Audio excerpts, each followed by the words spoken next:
Warahmatullahi wabarakatuh. Kami dari kelompok 4, kami akan mempresentasikan materi kami yang terbagi atas 4 pembahasan, yang dimana pembahasan pertama mengenai perundingan kerjasama yang akan disampaikan oleh Salwa, pembahasan kedua mengenai kedisiplinan yang akan disampaikan oleh Fani, lalu yang ketiga mengenai akuntansi sumber daya manusia yang akan disampaikan oleh Iin, yang keempat mengenai mengelola etika dalam HRM yang akan disampaikan oleh Hera.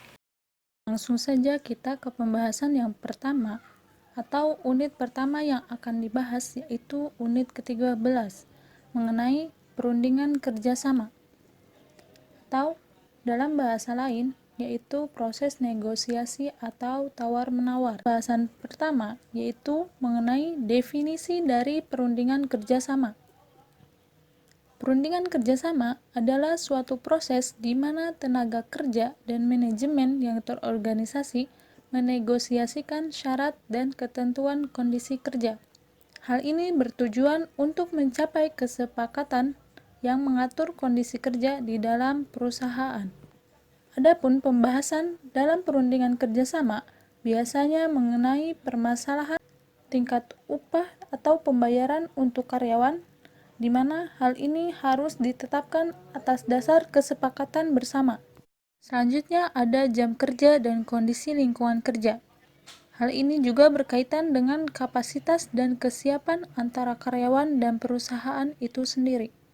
Ketiga, ada kebijakan ketenagakerjaan yang dibentuk oleh perusahaan berdasarkan pada kebijakan ketenagakerjaan yang dianjurkan pemerintah dan disepakati oleh para karyawan perusahaan.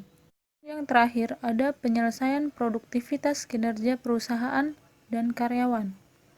Selanjutnya yaitu pembahasan mengenai mengapa pekerja harus bergabung dengan serikat pekerja.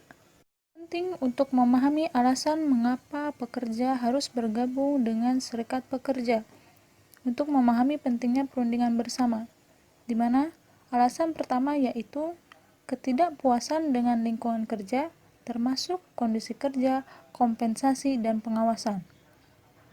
Bergabungnya pekerja ke dalam serikat pekerja diharapkan bisa terbantu jika permasalahan yang berkaitan dengan alasan tadi menimpa pekerja itu sendiri. Alasan kedua yaitu keinginan untuk memiliki pengaruh lebih besar dalam perubahan secara efektif di lingkungan kerja. Dan alasan yang terakhir atau alasan yang ketiga, adanya kepercayaan karyawan tentang manfaat potensial dari serikat pekerja. Adapun pembahasan selanjutnya yaitu mengenai keuntungan dalam perundingan kerjasama, di mana keuntungan pertama yaitu penyelesaian masalah dilakukan melalui dialog dan konsensus daripada melalui konflik dan konfrontasi. Keuntungan kedua yaitu perjanjian perundingan kerjasama seringkali melembagakan penyelesaian melalui dialog. Ketiga, perundingan kerjasama adalah bentuk partisipasi. Dalam prosesnya melibatkan pembagian kekuasaan dan pembuatan aturan antara perusahaan dan karyawan di bidang-bidang yang pada masa-masa sebelumnya dianggap sebagai hak khusus manajemen perusahaan. Keempat, perjanjian perundingan kerjasama terkadang menolak atau membatasi penyelesaian perselisihan melalui aksi serikat buruh. Perundingan kerjasama adalah fitur penting dalam konsep kemitraan sosial. Hubungan kerja harus diupayakan. Dalam konteks ini, kemitraan sosial dapat digambarkan sebagai kemitraan antara institusi pengusaha dan institusi buruh yang dirancang untuk mempertahankan proses non-konfrontatif dalam penyelesaian perselisihan yang mungkin timbul antara pengusaha dan karyawan. 6. Perundingan kerjasama memiliki produk sampingan yang berharga dan relevan dengan hubungan antara kedua belah pihak. Ketujuh, perundingan kerjasama menjadi sebuah perjanjian konsekuen cenderung menstabilkan keanggotaan serikat. Dan keuntungan yang terakhir yaitu perundingan kerjasama adalah yang paling penting dan efektif dalam meningkatkan hubungan industrial. Berlanjut ke pembahasan yang selanjutnya, yaitu mengenai tujuan dan fitur perundingan kerjasama. Tujuan yang pertama yaitu menyelesaikan konflik terkait dengan kondisi kerja dan upah. Tujuan yang kedua, untuk melindungi kepentingan pekerja melalui tindakan kolektif. Ketiga, untuk menyelesaikan perbedaan antara pekerja dan manajemen melalui negosiasi sukarela dan untuk mencapai konsensus. Keempat, untuk menghindari intervensi dari pihak ketiga dalam hal-hal yang berkaitan dengan pekerjaan. Dan tujuan yang kelima yaitu praktis berbicara masalah apapun yang memiliki relevansi dengan manajemen dan pekerja menjadi subjek perundingan. Untuk selanjutnya, ada fitur perundingan kerjasama. Yang pertama yaitu kerjasama. Dalam hal ini, kerjasama dilakukan dalam dua cara. Cara yang pertama, semua pekerja bekerja sama dalam proses negosiasi untuk kepentingan bersama, karena tidak punya kapasitas secara individu. Dan cara kedua yaitu, pekerja dan manajemen bersama-sama mencapai solusi damai melalui negosiasi. Kedua, kekuatan tawar-menawar. Dalam perundingan kerjasama, kekuatan tawar-menawar dari kedua pihak dilakukan di atas meja yang sama. Ketiga, ada fleksibel, di mana dalam proses perundingan kerjasama, kedua belah pihak harus memiliki mental yang fleksibel dan damai pada konsensus yang dilakukan secara bersama. Keempat, sukarela, di mana kedua belah pihak datang di depan satu sama lain secara sukarela untuk mencapai kesepakatan yang dapat saling diterima oleh kedua pihak. Kelima, berkelanjutan. Perundingan kerjasama tidak hanya dimulai dengan negosiasi dan berakhir dengan argumen, tetapi ini merupakan proses berkelanjutan yang mencakup implementasi perjanjian dan juga negosiasi yang lebih jauh. Keenam, ada dinamis, di mana dalam proses perundingan kerjasama secara keseluruhan bisa berubah waktu demi waktu. 7. Hubungan kekuasaan. 8. Representasi, yaitu proses perundingan kerjasama harus diwakili oleh mereka yang memiliki kapasitas untuk mengambil keputusan. Kesembilan, proses bipartit merupakan perundingan kerjasama yang dilakukan secara langsung antara karyawan dan pengusaha tanpa adanya intervensi atau gangguan dari pihak ketiga. Dan yang terakhir yaitu proses perundingan dengan itikat baik. Pembahasan selanjutnya yaitu mengenai jenis dalam perundingan kerjasama. Jenis yang pertama yaitu perundingan distributif. Merupakan jenis perundingan yang paling umum dan melibatkan negosiasi zero sum. Dengan kata lain, satu pihak menang dan satu pihak lainnya kalah. Yang kedua, ada perundingan integratif. Jenis ini mirip dengan sesi pemecahan masalah di mana kedua belah pihak berusaha untuk mencapai alternatif yang saling menguntungkan. Dan jenis yang ketiga yaitu perundingan konsesi, di mana jenis ini melibatkan pemberian serikat pekerja kembali ke manajemen sebagian dari apa yang telah diperoleh dalam tawar-menawar sebelumnya. Adapun pembahasan selanjutnya yaitu mengenai proses dalam perundingan kerjasama. Proses perundingan kerjasama yang pertama yaitu diawali dengan mengembangkan hubungan tawar-menawar atau perundingan. Proses ini merupakan salah satu aspek yang sangat penting yang perlu dipertimbangkan sebelum mempelajari proses perundingan kerjasama, yaitu memahami dan mengembangkan hubungan tawar-menawar yang baik. Di dalam proses ini terdapat 4 kegiatan yang dilakukan di dalamnya. Kegiatan pertama yaitu pengakuan agen perundingan. Kegiatan kedua, tingkat tawar-menawar. Kegiatan ketiga, lingkup dan cakupan perundingan kerjasama. Dan kegiatan keempat yaitu variasi proses perundingan kerjasama. Proses selanjutnya atau proses kedua dalam perundingan kerjasama yaitu persiapan untuk negosiasi. Sebelum sesi perundingan berlangsung, yang harus diperhatikan oleh kedua pihak yaitu persiapan-persiapan untuk bernegosiasi yang bisa menjadi acuan akan keberhasilan proses perundingan kerjasama tersebut. Proses ketiga yaitu tahap negosiasi. Metodologi untuk perundingan sangatlah penting dalam proses negosiasi.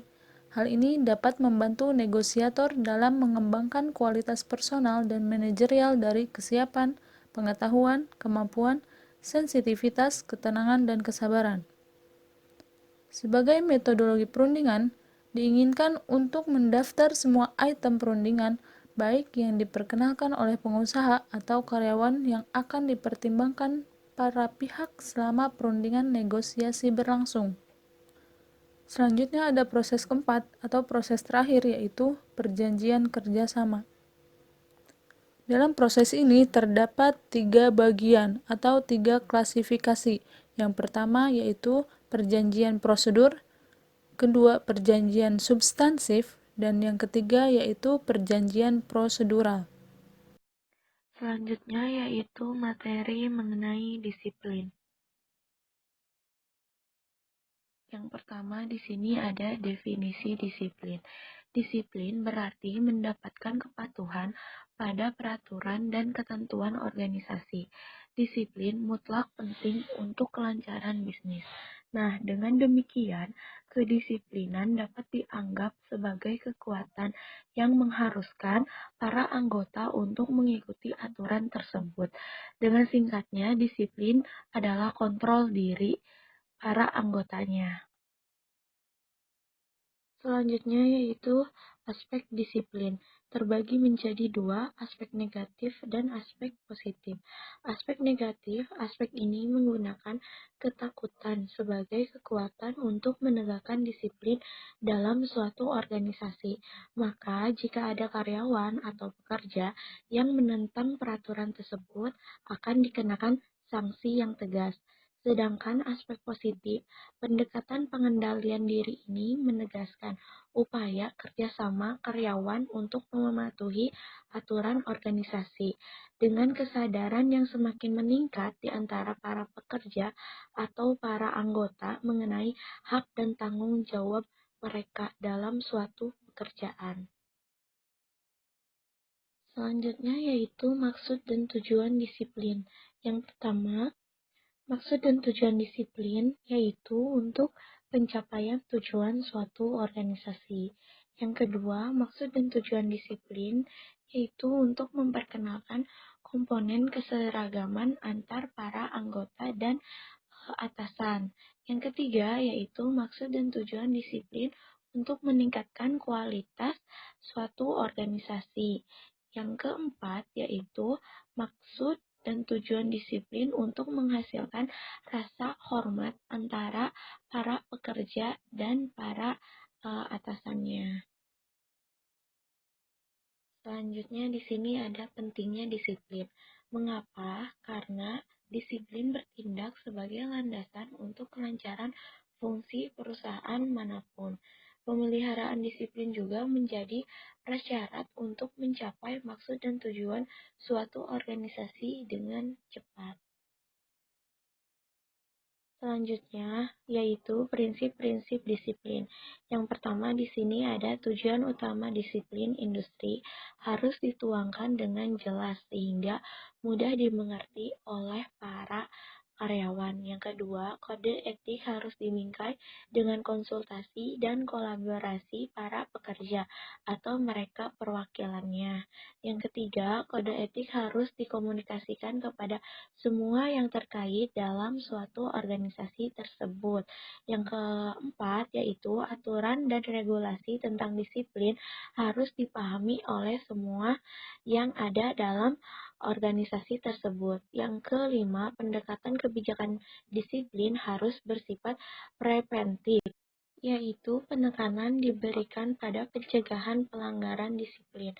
Dan yang terakhir yaitu kebijakan disiplin tidak boleh mendiskriminasi karyawan. Selanjutnya yaitu prosedur tindakan disiplin. Yang pertama, memastikan pernyataan masalah.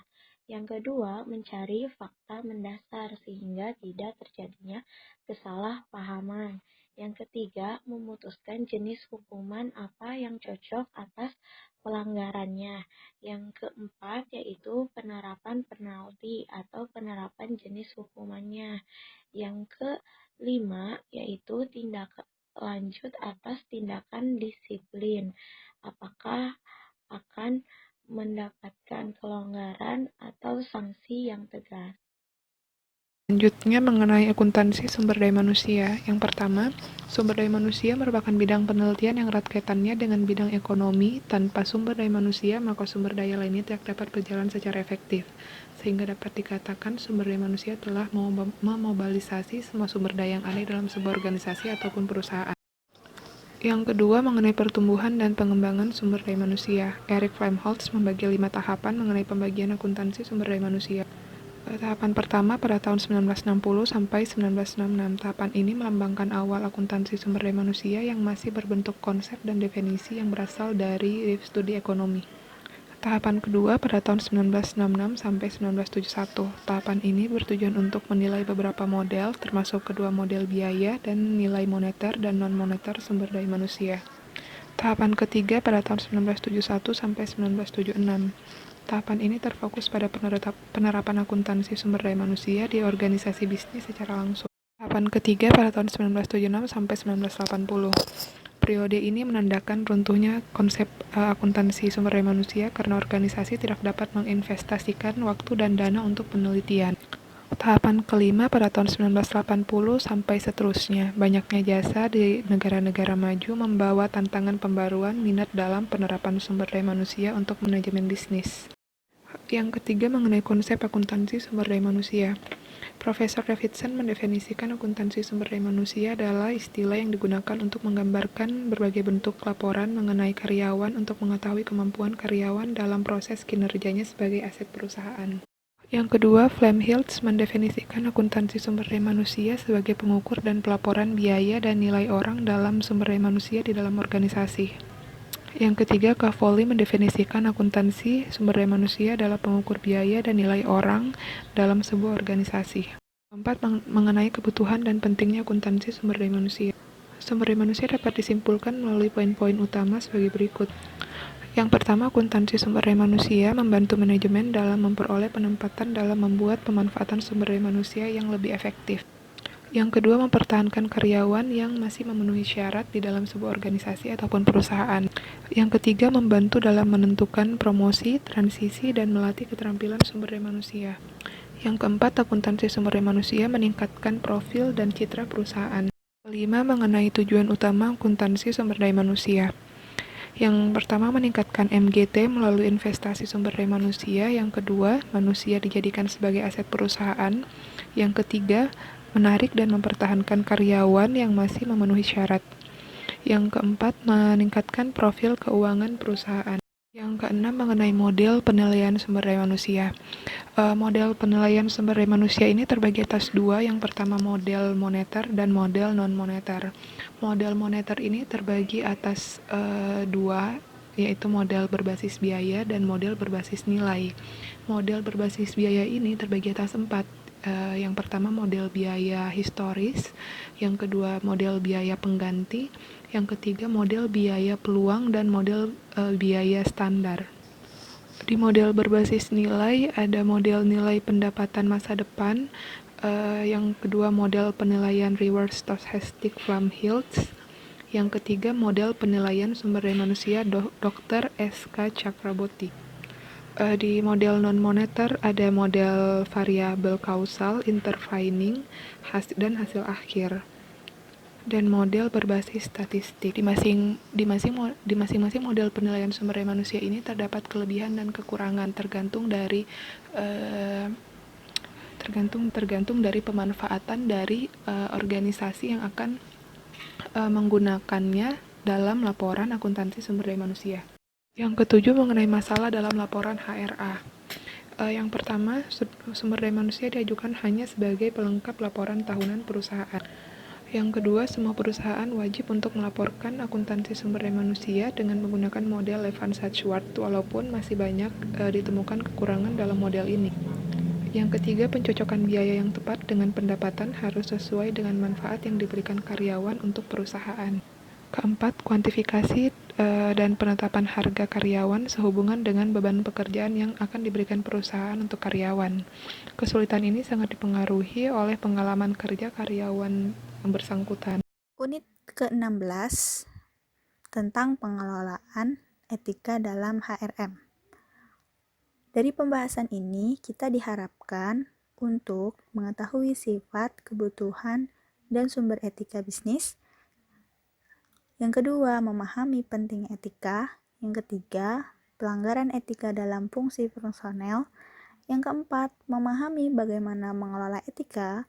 Yang kelima, memahami pengambilan keputusan secara etis. Apa sih yang dikatakan dengan etika bisnis? Etika bisnis dapat diartikan sebagai praktik baik atau buruk dalam sebuah organisasi maupun perusahaan. Etika bisnis mengajarkan bahwa bisnis tidak hanya tentang keuntungan, melainkan harus memperlihatkan tindakan-tindakan yang sesuai dengan norma yang berlaku. Sifat etika bisnis biasanya mengikuti standar etika yang ada di masyarakat. Sebutan lainnya adalah kita harus membedakan antara perbuatan bermoral dan perbuatan yang amoral. Kebutuhan etika sangat diperlukan dalam yang pertama, sosialisme dalam berbisnis, yaitu tentang keadilan. Paham sosialisme berarti sama rasa sama rata. Artinya, keuntungan dalam perusahaan harus dibagi kepada pihak-pihak yang memang telah berkontribusi dalam suksesnya produk, suksesnya bisnis.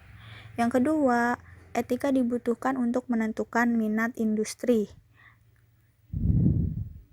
Perusahaan harus mampu melihat mana yang akan difokuskan, atau industri lebih memfokuskan ke arah mana, apakah persaingan atau peningkatan kualitas.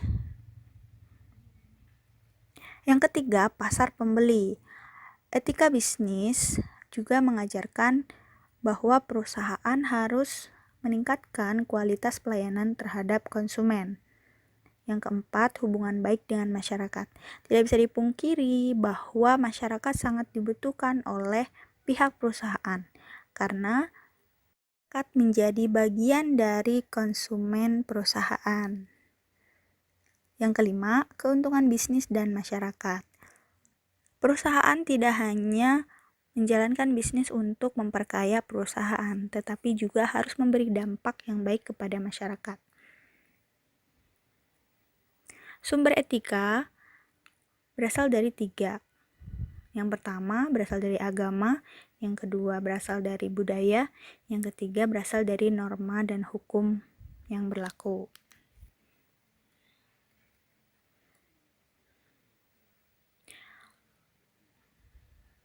Dalam menjalankan etika bisnis, perlunya memahami pentingnya etika.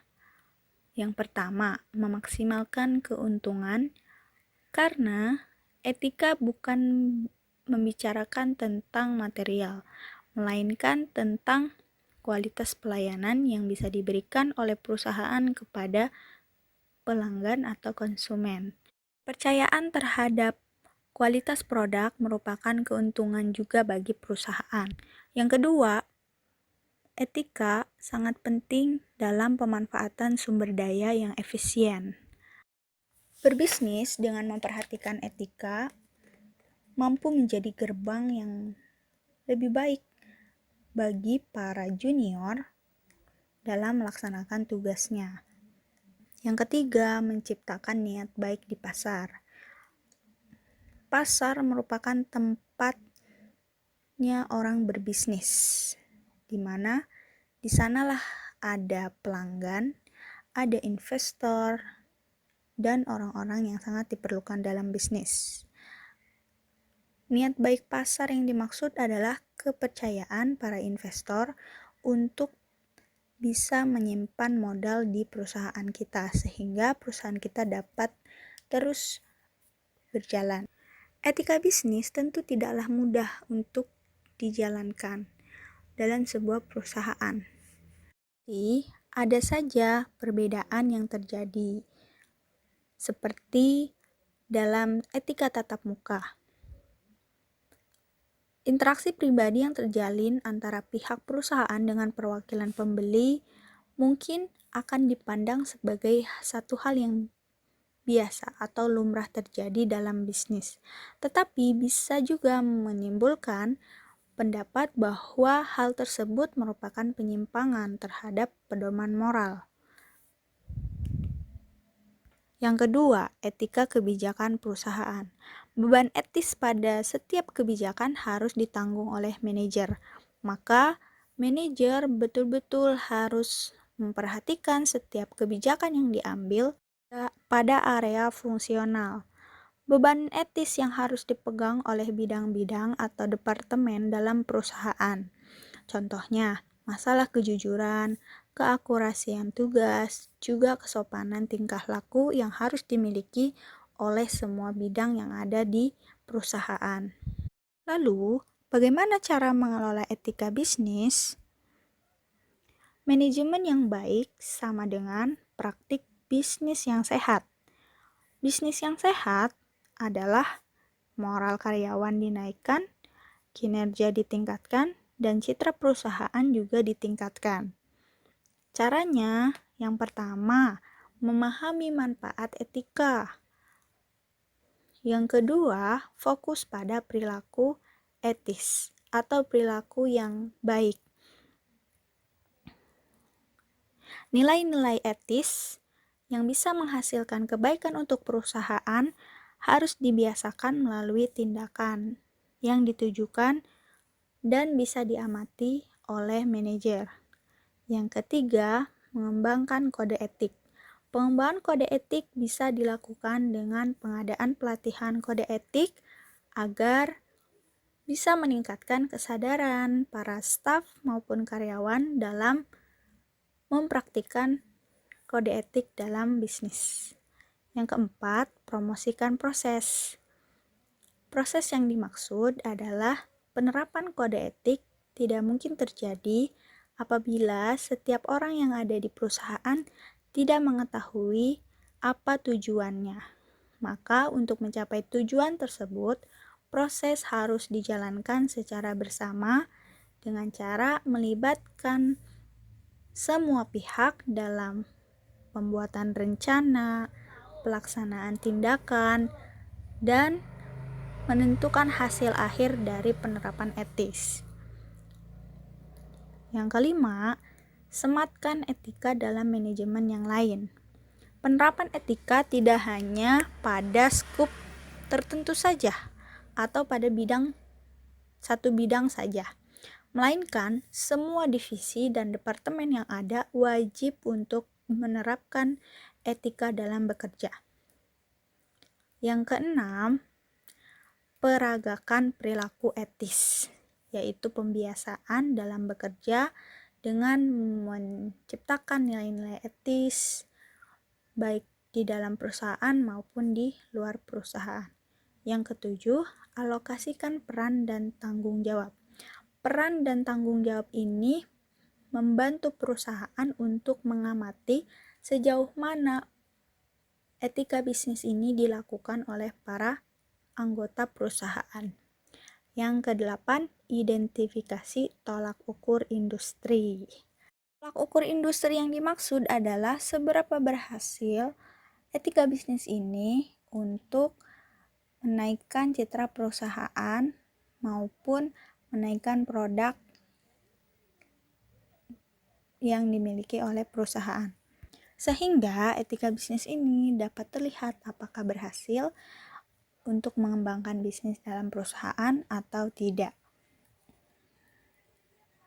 Nah, sekian penjelasan dari kami, kurang lebihnya mohon dimaafkan. Terima kasih.